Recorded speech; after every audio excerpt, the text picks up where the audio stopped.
आइए अब हम उनका स्वागत करते हैं जिनको किसी परिचय की आवश्यकता नहीं है और जिन्हें हम सभी उनकी बुद्धिमत्ता और ज्ञान के लिए जानते हैं। जी हाँ, हमारे आदरणीय निदेशक महोदय प्रोफेसर श्री ललित कुमार अवस्थी जी।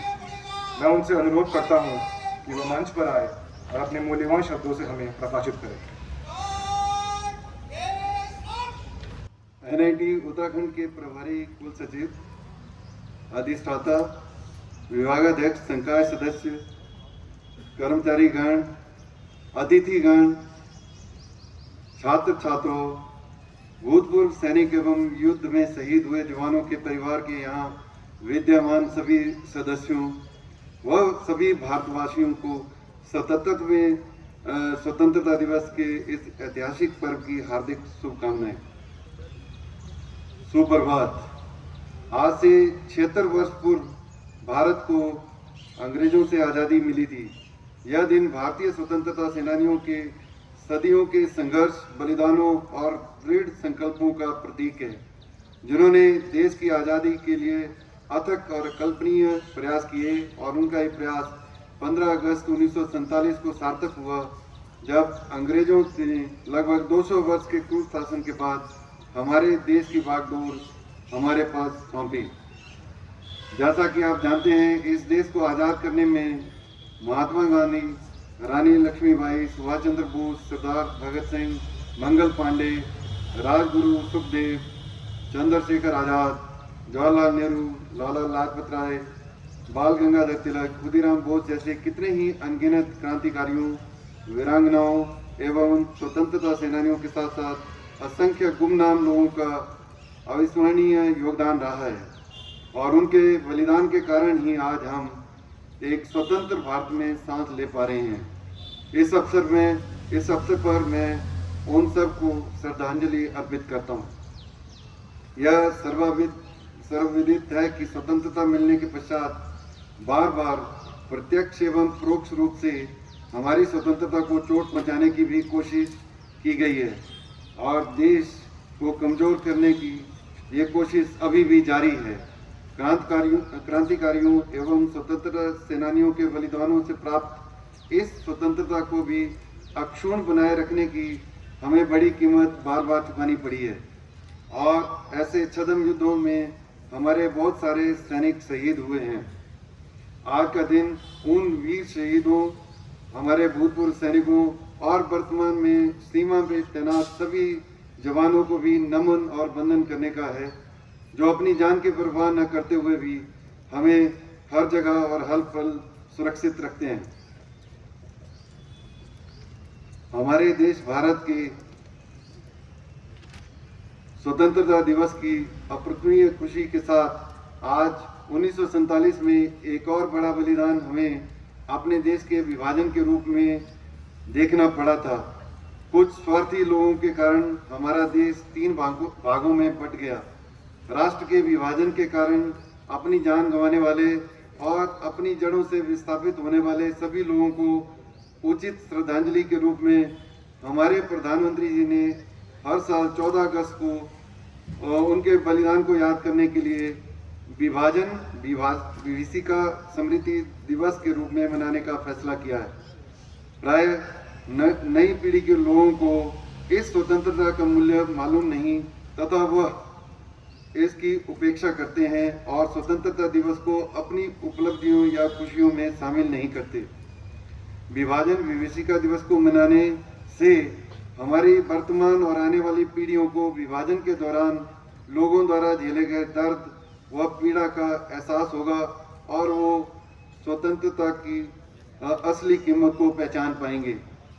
साथ ही साथ इन सबको ध्यान में रखते हुए प्रगतिशील भारत के 75 वर्ष पूरे होने और लोगों, संस्कृति और उपलब्धियों के गौरवशाली इतिहास को याद करने और जश्न मनाने के लिए भारत सरकार की ओर से की जाने वाली एक पहल है आज़ादी का अमृत महोत्सव।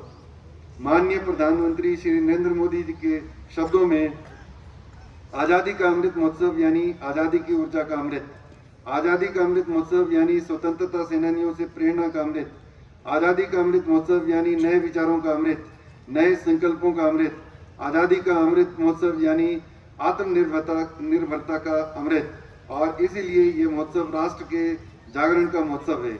यह महोत्सव सुराज्य के सपने को पूर्ण करने का महोत्सव है। यह महोत्सव वैश्विक शांति का विश्व विकास का महोत्सव है और भारत को संपूर्ण विश्व के पटल पर पुनः शीर्ष पर स्थापित करने का प्रयास है।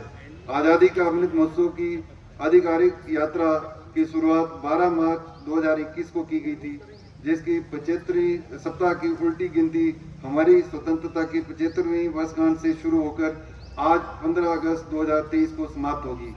आज NIT उत्तराखंड के प्रत्येक सदस्य को यह शपथ लेनी है कि वह राष्ट्र के प्रति अपने कर्तव्यों को पूरी निष्ठा से निभाएंगे तथा राष्ट्र की तरक्की में अपना योगदान सुनिश्चित करेंगे। झंडे के साथ हमारा सदैव औपचारिक और संस्थागत रूप से रहा है, हमारा संबंध संस्थागत रहा है और इसीलिए आज़ादी के 77वें वर्ष में के दौरान एक राष्ट्र के रूप में झंडे को सामूहिक रूप से घर पर लाना न केवल तिरंगे के साथ हमारे व्यक्तिगत संबंध का प्रतीक बनेगा, बल्कि यह राष्ट्र निर्माण में हमारी प्रतिबद्धता को भी दर्शाएगा। भारत की आज़ादी के 77वें वर्ष के उपलक्ष्य में हर घर तिरंगा अभियान के अंतर्गत लोगों को अपने घर पर तिरंगा झंडा फहराने के लिए प्रोत्साहित करने हेतु आज़ादी के अमृत महोत्सव के तत्वाधान में चलाया जा रहा एक ऐसा ही अन्य अभियान है। यह पहल लोगों के दिलों में देशभक्ति की भावना जागृत करने और भारत के राष्ट्रीय ध्वज के बारे में जागरूकता बढ़ाने के लिए है। 14 अगस्त को NIT श्रीनगर में भी राष्ट्रीय ध्वज को वितरित किया गया तथा तिरंगा यात्रा भी निकाली गई।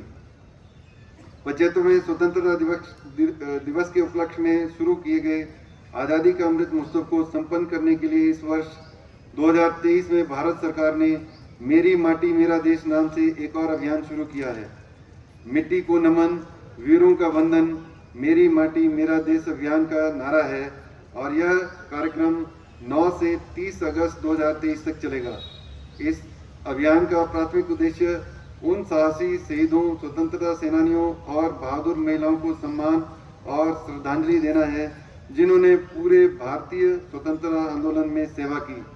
भारत के सभी लोगों मिलकर, विशेषकर NIT उत्तराखंड परिवार के सभी सदस्यों को एक साथ मिलकर मेरी माटी मेरा देश कार्यक्रम में योगदान देना चाहिए। आज़ादी का अमृत महोत्सव के बाद अब मेरी माटी मेरा देश अभियान से जुड़ने और स्वतंत्रता सेनानियों को अपनी श्रद्धांजलि देने का समय है। इसी अभियान के तहत संस्थान आज भूतपूर्व सैनिक एवं युद्ध में शहीद हुए जवानों के परिवारों का सम्मान करने जा रहा है। स्वतंत्रता के पश्चात भारत में स्थिरता आई है और हमारा देश निरंतर प्रगति की मार्ग पर चलते हुए आज विश्व गुरु बनने के मार्ग पर है। देश हर क्षेत्र में उत्तरोत्तर विकास कर रहा है और आज हम चांद पर पहुंचने वाले विश्व के कुछ अग्रणी देशों में शामिल हैं। आज हम नई अर्थशक्ति बनकर उभरे हैं। दुनिया के अन्य विकसित देशों की तुलना में कोविड महामारी से हम बेहतर तरीके से मुकाबला कर पाए हैं। मैंने लोगों को अक्सर कहते हुए सुना है कि मैं अकेले क्या कर सकता हूं या मेरे अकेले करने से इस विशाल देश पर कोई फर्क नहीं पड़ेगा। यह धारणा बहुत ही गलत है। आप सभी अकेले भी इस देश के विकास में पूरा योगदान दे सकते हैं। आप बस अपने अपने कर्तव्यों का निर्वहन पूरी ईमानदारी से करें। उदाहरण के लिए इस परिसर में कूड़े को अन्यत्र न फैलाना भी इस संस्थान के विकास में योगदान में शामिल है। आपकी हर वो गतिविधि जो संस्थान की छवि को बढ़ाए, संस्थान और देश को विकास के पथ पर ले जाएगी। NIT उत्तराखंड अपने स्थापना काल से ही विज्ञान, प्रौद्योगिकी, शोध और ज्ञान सृजन में के क्षेत्र में निरंतर प्रगति कर रहा है। विगत वर्ष संस्थान को लगभग 2 करोड़ रुपए की प्रोजेक्ट अनुदान मिले हैं और 1 करोड़ रुपए का कंसल्टेंसी प्रोजेक्ट और 2 पेटेंट भी प्रदान किए हैं और 150 से अधिक शोध पत्र SCI इंडेक्स्ड जर्नल्स में प्रकाशित हुए हैं। ट्रेनिंग एंड प्लेसमेंट सेल को कैरियर काउंसलिंग एवं प्लेसमेंट सेल बनाया गया है।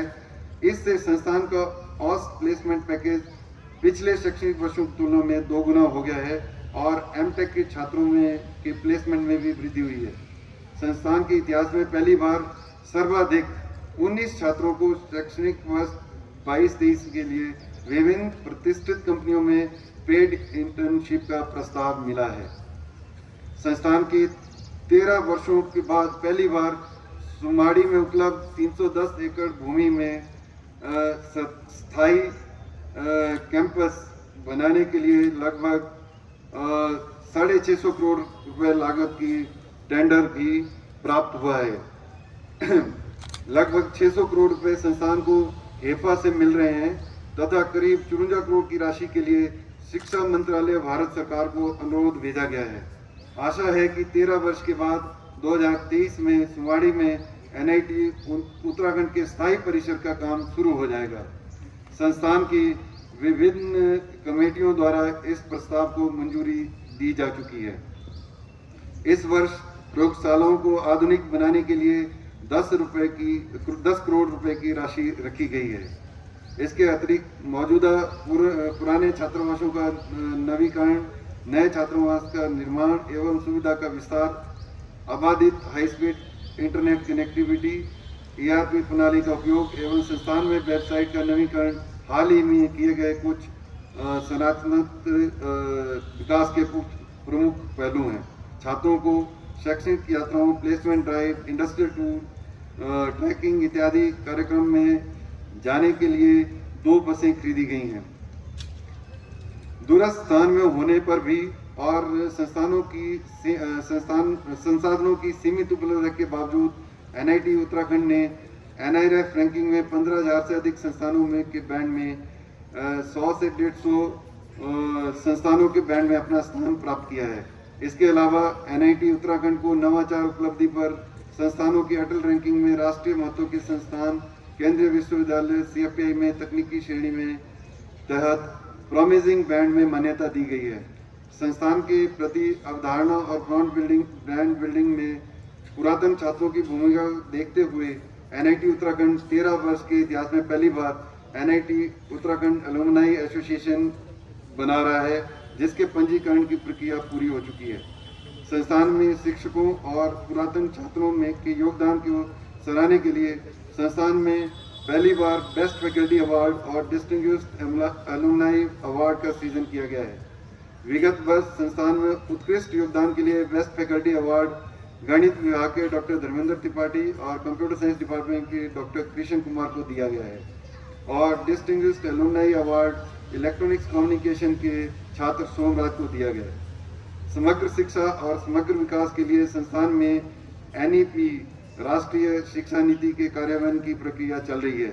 संस्थान के सेनेट के द्वारा NEP के तहत बहुविषयी शिक्षा NPTEL कोर्सेज का पाठ्यक्रम में समावेश, AI और ML कोर्सेज का पाठ्यक्रम में समावेश किया जा चुका है। NIT उत्तराखंड के दीक्षांत समारोह में 2022 में पहली बार शैक्षणिक जुलूस के दौरान वैदिक मंत्र का जाप किया गया और पश्चिमी गाउन की जगह संस्थान ने राष्ट्रीय गौरव की भावना को बढ़ावा देने के लिए भारतीय पोशाक को अपनाया। इसके अलावा स्थानीय लोगों के साथ मिलकर उनकी समस्या का तकनीकी समाधान देने का भी प्रयास जारी है। इसमें सोलर ई-रिक्शा, जंगली जानवरों को पकड़ने के लिए आधुनिक पिंजरा, पहाड़ी कृषि हेतु नई विधियां आदि शामिल हैं। हम सभी छात्र छात्राएं, संकाय सदस्य और कर्मचारी साथ मिलकर ये प्रण करते हैं कि अपनी लगन और मेहनत से हम NIT उत्तराखंड को देश के सर्वश्रेष्ठ संस्थानों में शामिल करवाएंगे। मैं भारत सरकार व शिक्षा मंत्रालय से मिल रही सहायता और सहयोग के लिए सदा आभारी रहूंगा। अंत में एक बार पुनः आप सभी को स्वतंत्रता दिवस की हार्दिक शुभकामनाएं। जय हिंद, जय भारत।